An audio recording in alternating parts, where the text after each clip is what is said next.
Hello दोस्तों। आप लोग कैसे हैं? आशा करते हैं कि आप लोग अच्छे से होंगे और अपनी पढ़ाई अच्छी ढंग से कर रहे होंगे और डीएलएड एग्ज़ाम की तैयारी भी आपको लोगों को अच्छी तरह से चल रहा होगा। परीक्षा का समय निकट है, आप लोग जो है मॉडल सीट ज़्यादा से ज़्यादा मात्रा में लगाएँ, आपके लिए बेनिफिशियल होगा। तो चलिए हम लोग आज मॉडल सीट 3 पर डिस्कशन करेंगे। मीठे पानी का लगभग 70% जो है 70% डैश ग्रीनलैंड और दुनिया का पर्वतीय क्षेत्र में बर्फ़ के चादरों और ग्लेशियर के रूप में होता है। यानी जो मीठा पानी है, जो मीठा पानी का मतलब ये मीठे पानी का मतलब ये होता है कि जो बारिश होता है और जो नदियों तालाबों के द्वारा जो मिल जाता है और हमारे भूमि के अंदर चले जाता है, उसको हम लोग मीठे पानी कहते हैं। एक होता है ना, एक आपको सुने होगा कि नमकीन पानी होता है, तो नमकीन पानी जो समुद्र का में जो नमक मिला रहता है, तो इसलिए उसे नमकीन पानी कहते हैं। तो हमारा क्वेश्चन इसमें दिया गया है कि मीठे पानी का जो है लगभग जो है हमारा क्वेश्चन दिया गया है कि मीठे पानी का लगभग 70% डैश ग्रीनलैंड और दुनिया के पर्वतीय क्षेत्र में बर्फ के चादरों और ग्लेशियर के रूप में घिरा होता है। तो यहाँ पर आपको आंसर, इसका सही आंसर क्या होगा? अंटार्कटिका होगा। चलिए नेक्स्ट क्वेश्चन हमारा क्या है? तो नेक्स्ट क्वेश्चन पर हम लोग डिस्कशन करेंगे। नेक्स्ट क्वेश्चन हमारा क्या कहता है? नेक्स्ट क्वेश्चन पर हम लोग बढ़ते हैं। नेक्स्ट क्वेश्चन हमारा क्या कहता है? जो हमारा संविधान की धारा है, संविधान की धारा 21 का संबंध करता है किससे है? यानी इंडियन कॉन्स्टिट्यूशन में जो है आईपीसी जो धारा दिया जाता है, तो उस धारा का 21 का संबंध किससे है? तो 21 का इसका सही आंसर आपको देना है। पहला ऑप्शन है वन्य जीवों और प्राकृतिक संसाधनों का संरक्षण, सेकंड ऑप्शन हमारा दिया है मृदा संरक्षण और थर्ड ऑप्शन है जल संसाधन संरक्षण, खनिज संपदा संरक्षण जो है डी ऑप्शन दिया है। तो आप लोग को सही आंसर जो है कमेंट सेक्शन में जाकर इसका आंसर देना है। तो इसका सही आंसर आपको क्या होगा? ए ऑप्शन होगा, यानी वन्य जीवों और प्राकृतिक संसाधनों का संरक्षण, यही संविधान की धारा 21 का संबंध है। दोस्तों 21 के जिक्र आया है तो हम आपको एक बता देते हैं कि भारतीय संविधान में जो है एक आर्टिकल, इंपॉर्टेंट आर्टिकल आपको आता है, 21 आर्टिकल आता है। इस 21 आर्टिकल में जो है 2 बात कहा गया है। एक बात कहा गया है, पहला जो हमारा 21 का में कहता है कि प्राण एवं दैहिक स्वतंत्रता की बात करता है, प्राण एंड दैहिक स्वतंत्रता की बात करता है।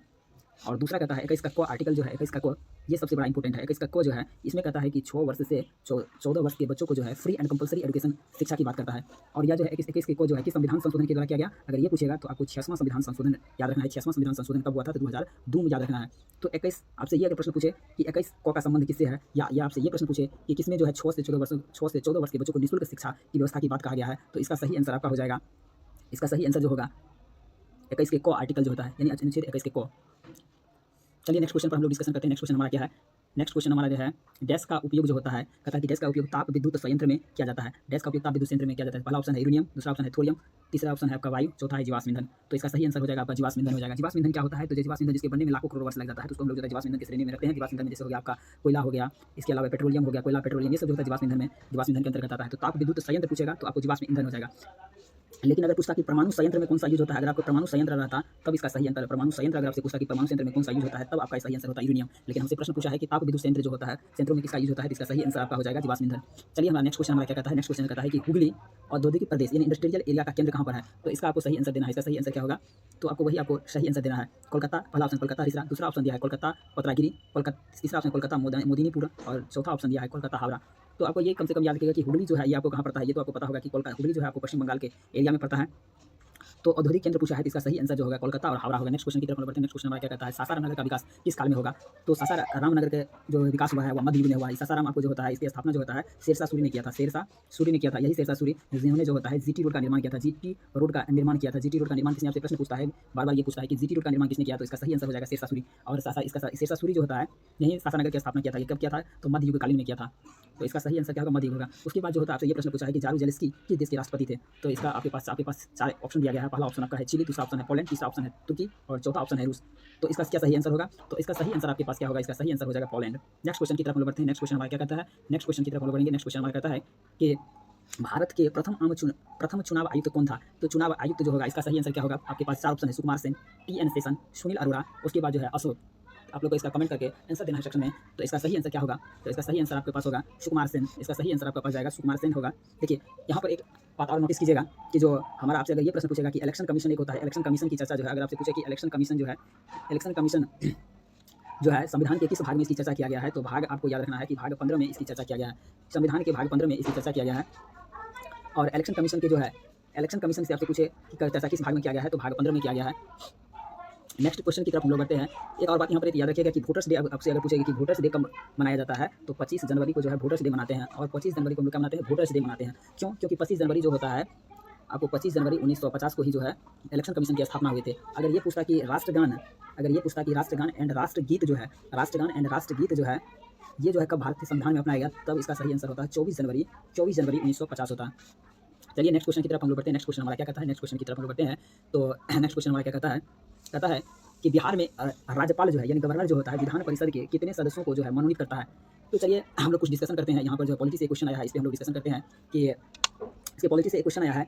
तो विधानमंडल आपसे अगर पूछे कि विधानमंडल की चर्चा जो है, आपसे ये अगर पूछता कि अगर विधानमंडल से अगर पूछे कि क्वेश्चन अगर आपसे आएगा तो विधानमंडल की चर्चा किस आर्टिकल में है, तो 168 में है। तो यहाँ जो होता है विधानमंडल के जो होता है, अगर आपसे पूछे कि विधानमंडल के कितने अंग होते हैं, तो आपको 3 अंग होता है, जिसमें से 3 अंग में जो होता है आपको एक हो गया विधानसभा होता है, एक विधान परिषद होता है, और तीसरा एक जो होता है वो आपका एक होता है राज्यपाल जो होता है, एक राज्यपाल होता है, याद रखिएगा राज्यपाल होता है। अगर आपसे ये पूछेगा कि विधानसभा की चर्चा किस आर्टिकल में किया गया है, तो आपको याद रखना है 170 आर्टिकल जो है, और विधान परिषद का चर्चा जो है किसमें किया गया है, 171 में किया गया है। तो चलिए हम अपने क्वेश्चन पर डिस्कशन करते हैं। क्वेश्चन हमारा क्या है, बिहार में राज्यपाल विधान परिषद के कितने सदस्यों को मनोनीत करता है, तो इसका सही आंसर क्या होगा, 1/6 इसका सही आंसर होगा। अगर ये हमसे पूछता है कि स्थानीय निकाय या विधानसभा कितने सदस्यों को मनोनीत करता है, तब इसका आंसर जो होता है 1/3 होता है, लेकिन क्वेश्चन के अकॉर्डिंग हमारा सही आंसर जो होगा हमारा 1/6 ही होगा। नेक्स्ट क्वेश्चन की तरफ हम बढ़ते हैं। नेक्स्ट क्वेश्चन हमारा क्या है, इनमें से कौन सा अधिकार भारतीय नागरिकों को प्राप्त है। तो चलिए कौन सा अधिकार यानी राइट्स, कौन सा राइट्स जो होता है भारतीय नागरिकों को प्राप्त है। आपको पता है कि भारतीय संविधान में जो फंडामेंटल राइट्स है, ये भारतीय संविधान के भाग 3 में बताया गया है। तो हमारा जो फंडामेंटल भाग 3 बताया गया, उसी के बेसिस पर यह प्रश्न दिया गया है। तो चलिए हम लोग डिस्कशन करते हैं। तो क्या काम का अधिकार या फंडामेंटल राइट्स है, नहीं है। क्या जीविका का अधिकार है, नहीं, डिस्कशन किया गया है। वृद्धावस्था में भौतिक गारंटी का अधिकार, ये भी नहीं होगा। तो हाँ, ये बी ऑप्शन हो सकता है, क्योंकि भारतीय संस्कृति का रक्षा जो है, ये जो होता है आपको जो है भाग जो होता है 3 में किया गया है फंडामेंटल राइट्स में। ये कहाँ से कहाँ तक आपको देखिएगा, पढ़ना होगा तो पढ़िएगा। ये आपको 25 से लेकर जो है 28 अनुच्छेद में जो होता है शिक्षा और संस्कृति नहीं, बल्कि इसमें जो है धार्मिक स्वतंत्रता के अधिकार की बात करता है, धार्मिक स्वतंत्रता की बात करता है। तो इसका सही आंसर आपका हो जाएगा बी ऑप्शन हो जाएगा, इसका सही आंसर बी हो जाएगा।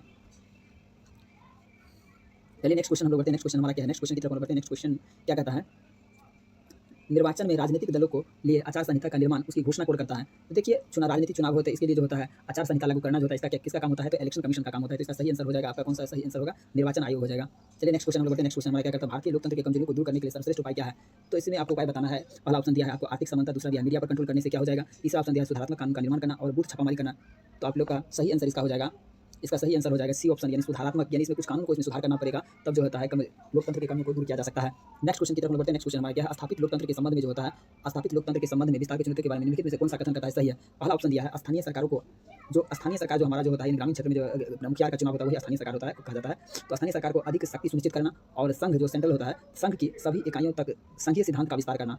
तो ये लग रहा है सही है। दूसरे चलते हैं। नेक्स्ट हमारा क्या है, नेक्स्ट कहता है कि महिलाओं और अल्पसंख्यक समूह आदि को शामिल करना इस चुनौती के अंतर्गत आता है। क्या लोकतंत्र के अंतर्गत महिलाओं को जो होता है चुनौतियों को सामना करना पड़ता है, क्या अल्पसंख्यक समूह को जो होता है चुनौती करना पड़ता है। हाँ, ये भी सही है। नेक्स्ट क्या कहें, सी ऑप्शन में क्या है, तो सी ऑप्शन में चलिए हम लोग डिस्कशन देखते हैं क्या है। भारत और अमेरिका जैसे अन्य लोकतंत्र सहित अधिकांश देश जो होता है इस चुनौती का सामना करते हैं। हाँ, ये भी बात सही है कि बहुत सारे देशों में ऐसे महिलाओं को जो है कम अधिकार दिया गया, अल्पसंख्यकों को ज़्यादा दुर्व्यवहार किया जाता है, ये भी बात सही है। तो तीनों ऑप्शन जो है ये सही है। इसका सही ऑप्शन, इसका सही आंसर क्या हो जाएगा, चलिए इसका सही आंसर आपको क्या हो जाएगा, डी हो जाएगा, उपयुक्त सभी।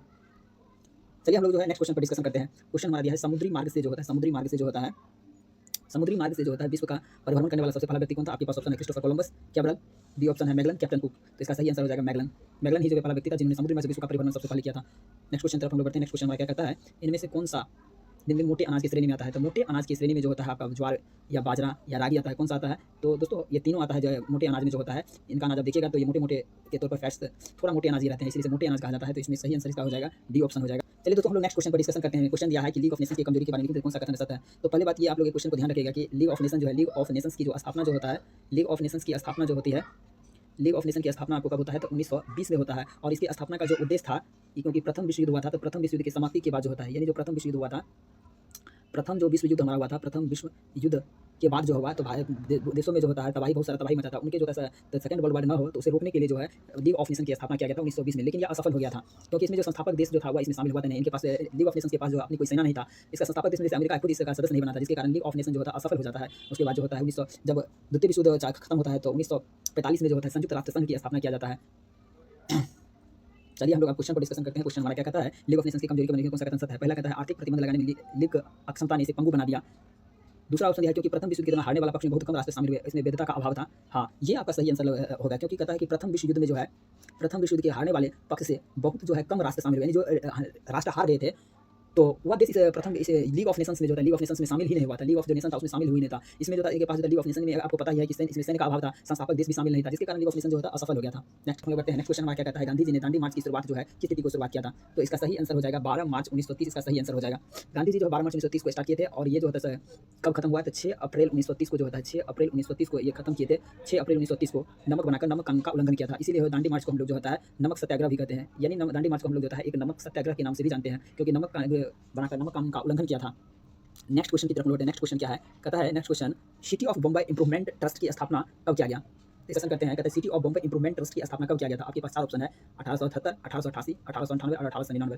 तो इसका सही आंसर हो जाएगा आपका 1898, क्योंकि 1800 जो है आपको 1897 में जो है एक जो है बीमारी फैली थी, जिस बीमारी का नाम था प्लेग बीमारी। यानी जो है प्लेग बीमारी फैला था।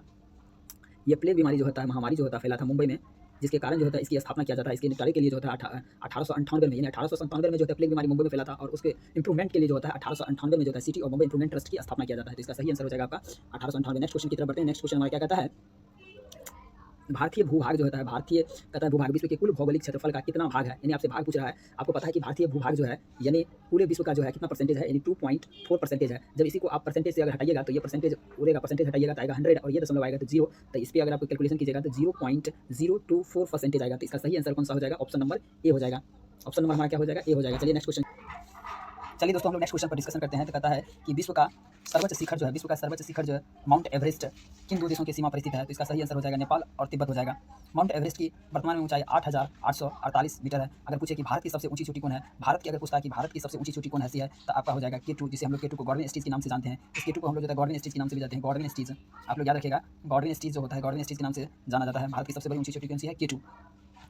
एक क्वेश्चन और पूछता है कि माउंट एवरेस्ट का दूसरा नाम क्या होता है? नेपाल में से किस नाम से जाना जाता है? तो इसे सागर माथा के नाम से जाना जाता है। याद रखिएगा, सागर माथा के नाम से जाना जाता है। नेक्स्ट क्वेश्चन की तरफ बढ़ते हैं। राजस्थान नेक्स्ट क्वेश्चन की तरफ बढ़ते हैं। नेक्स्ट क्वेश्चन हमारा क्या कहता है? नेक्स्ट क्वेश्चन हमारा क्या कहता है, राजस्थान राज्य सौर और डैश ऊर्जा के साथ बहुत अच्छी तरह से संपन्न है, लेकिन जल संसाधनों की कमी है। तो वहाँ पर राजस्थान में जो है राज्य जो है सौर ऊर्जा वहाँ पर ज़्यादा होता है। क्यों? क्योंकि वहाँ पर रेतीला क्षेत्र है। वहाँ पर रेतीला क्षेत्र के कारण जो है सौर ऊर्जा ज़्यादा उत्पादन होता है, और वहाँ पर पानी की कमी होती है। ये भी बात सही है। और डैश ऊर्जा के साथ बहुत अच्छी तरह से संपन्न है। तो एक विंड एनर्जी वहाँ पर जो है सौर ऊर्जा के कारण जो होता है, यानी जहाँ वहाँ पर लाइट ज़्यादा पड़ता है, जिसके कारण जो है हवा ज़्यादा उठता है, और इसीलिए वहाँ पर विंड ऊर्जा के साथ वो बहुत अच्छी तरह से संपन्न है। तो इसका सही आंसर आपका हो जाएगा विंड। इसका सही आंसर क्या हो जाएगा? विंड हो जाएगा। यानी विंड एनर्जी में भी राजस्थान जो है नंबर 1 पे देखने को मिलता है।